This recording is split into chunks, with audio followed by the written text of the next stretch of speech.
Para entender este evangelio necesitamos entender lo que escuchamos en la primera lectura de Levítico. ¿Por qué Jesús no quería que este hombre divulgara ese hecho? ¿Por qué cree? Porque lo había tocado. Porque lo había tocado. ¿Y qué iba a pasar? Iba a contagiar de lepra, iba a ser impuro. Él iba a los ojos de su pueblo a quedar impuro. Y como el Mesías, ¿verdad? Como el Hijo de Dios va a tener impurezas. Entonces, pero aún sabiendo Jesús eso, ¿verdad?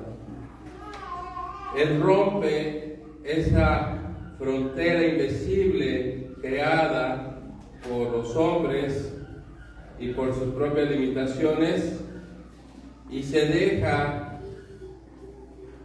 tocar. Y este enfermo también se deja tocar. Ese enfermo tenía prohibido acercarse a alguien por la ley de Moisés. Lo escuchamos. No crean que era algo tan sencillo, como ahorita nosotros que si queremos cumplimos los mandamientos o no.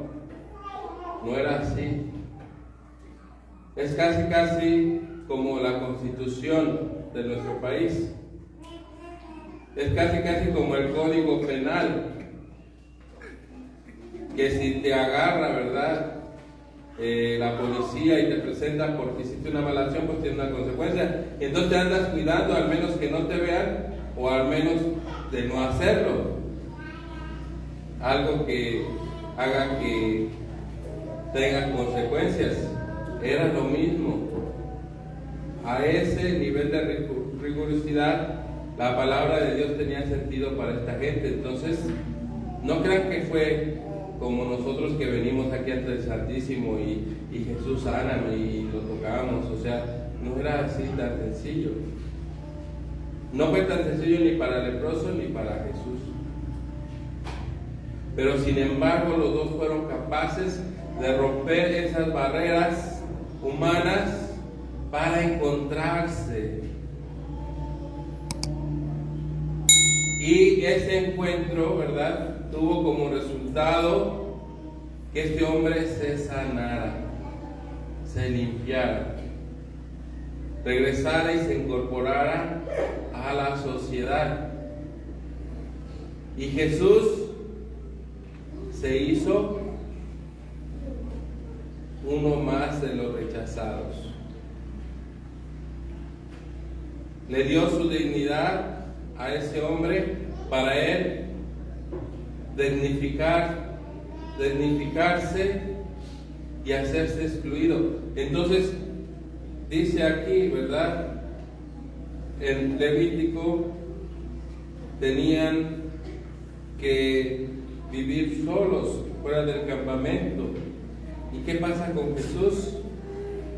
Quedaba fuera, ya no del campamento, sino de los pueblos, en lugares solitarios, solo. Jesús se hace leproso, se hace marginado. Y ahí tiene sentido la encarnación. Dios, hombre, Dios perfecto que se hace hombre y ahora se hace leproso. No solamente se hace hombre, se hace un hombre despreciable, se hace un hombre miserable para tocar la miseria de la humanidad. Y si Jesús es capaz de romper con esas barreras que impiden que nosotros tengamos un encuentro con aquel que es excluido, ¿por qué nosotros que nos decimos seguidores de Él y nos decimos muy cristianos, no somos capaces de superar nuestros prejuicios para ir al encuentro de aquel que está siendo excluido por nuestros prejuicios, por nuestra mente chiquita, por nuestra mente cuadrada, por nuestros parámetros humanos? Porque sigue habiendo excluidos en la sociedad. Ahorita les pegó a ustedes la violencia, pero yo todo este año les estaba hablando de la violencia que existe en la Sierra de Guerrero, en la montaña de Guerrero, donde están los que no valen, los que no cuentan, los que no son funcionarios, los que no fueron a la escuela, los que son pescadores, los que son campesinos, los que han sido tachados de narcotraficantes por sembrar amapola o marihuana para llevar sustento a sus hogares por décadas. Pero esos no cuentan. Solamente cuenta la gente de bien, ¿verdad? No, hermanos. Esto nos llama a reflexionar. Si estamos a estos grados de violencia, es porque nosotros somos responsables, no solamente el Estado. Las teorías del Estado nos han hecho creer que por yo pagar impuestos, entonces la obligación del Estado es cuidarme. Es una teoría de Estado impuesta por un sistema económico que se llama capitalismo. Pero antes que existieran esas teorías de Estado y esas estructuras políticas que tenemos ahorita, ¿en quiénes está a la mano la seguridad? ¿Quiénes son los primeros responsables de la seguridad de tu familia? Tú. Pero se las has dejado a los maestros, a las escuelas, al policía, a la catequista. Tú eres quien tiene la primera responsabilidad de que tus hijos sean seguros, de que nadie abuse de ellos, de que nadie los violente. Y después en sus colonias, ¿quiénes son responsables? Los vecinos. Ya no nos conocemos. ¿Ustedes conocen a todos sus vecinos? No nos conocemos, y el desconocernos nos hace pensar mal del otro. ¿A quién sabe qué se dedicará? O esto o el otro. Y la tarea primeramente de los vecinos de la seguridad está en organizarse en guardias vecinales. ¿Cuántos de ustedes han hecho guardia en su calle, en su colonia? ¿Cuántos se han organizado? No, por los pocos impuestos que llegas a pagar. No, el Estado me tiene que poner un policía casi en cada casa. Y con esto no estoy quitando la responsabilidad del Estado, porque también el Estado es culpable de esto. Pero nosotros tenemos también una responsabilidad y la tenemos que asumir. Y cuando tenemos estas actitudes entonces individualistas y excluyentes, lo que vamos a tener es una sociedad que su tejido, ¿verdad?, está roto. Y nuestros jóvenes fácil se van a ir a rentar como sicarios,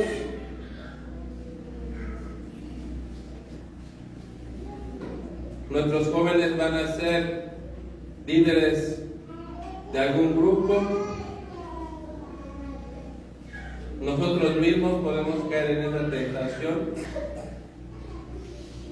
pero porque está roto ese tejido, hermanos.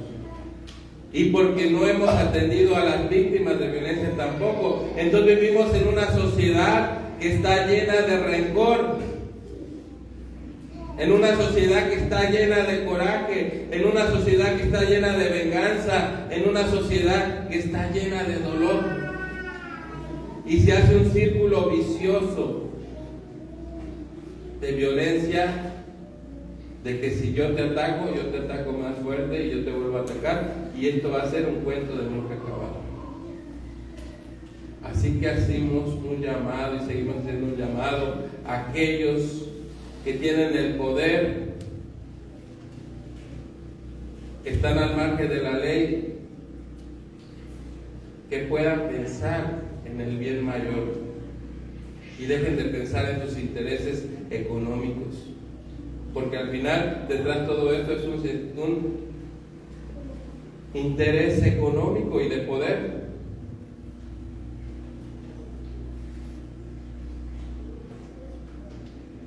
Y todo esto es porque no hemos inculcado nosotros los valores, no los hemos vivido,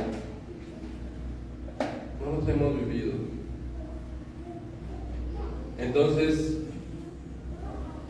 tenemos como Jesús superar esas fronteras invisibles que entre grupos se han puesto y que lo hemos hecho entre vecinos nosotros. Lo mismo que hace un grupo de crimen organizado, lo terminamos haciendo nosotros. ¿Qué pasa cuando se pelean entre marido y mujer? No creo que se hablan bonito, ¿verdad? Se dicen hasta de lo que se van a morir. Yo no. Nada más les falta una pistola para que se agarren.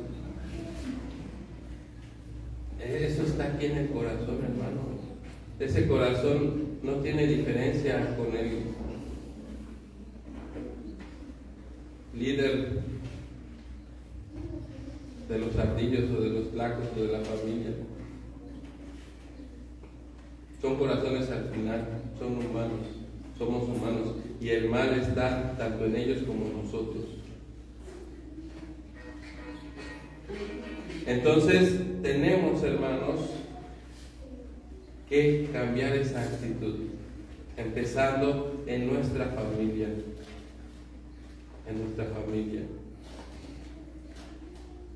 Veía un video apenas que le decía el Papa Francisco, le preguntaban, denos un consejo para los matrimonios. Dice el Papa Francisco, penencen todo lo que quieran, pero no se vayan a dormir sin haberse reconciliado. Y eso es lo que falta en este estado. Podemos pelearnos, podemos ser diferentes, ver nuestras diferencias, pero tenemos que reconciliarnos. Nos tenemos que reconciliar porque al final somos un pueblo. Todos tenemos la misma fe. Y se los aseguro que esa gente va a misa, porque los he visto en misa. Escuchan a los obispos, escuchan a los sacerdotes, pero ¿dónde está? ¿Dónde está ese compromiso de fe? Tenemos nosotros que empezarlo a vivir, reconciliándonos como parejas, como hermanos, como vecinos,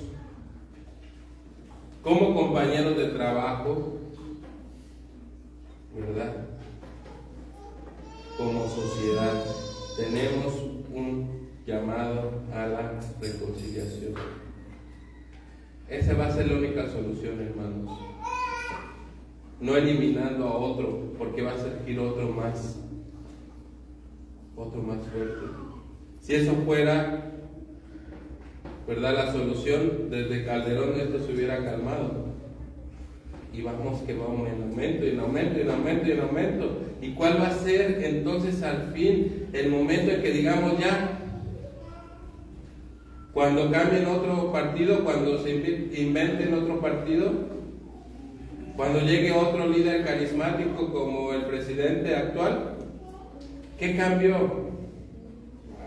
Les vuelvo a decir, la clave no está en que nosotros pongamos a alguien que se diga que tiene la solución a nuestros problemas. Cuando nosotros como sociedad nos organicemos y seamos responsables de nuestra propia liberación. Y hay ejemplos de eso.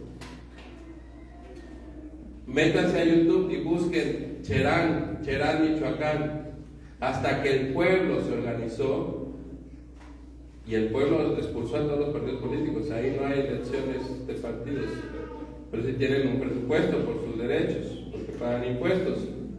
Pero todo se hace por medio de asambleas.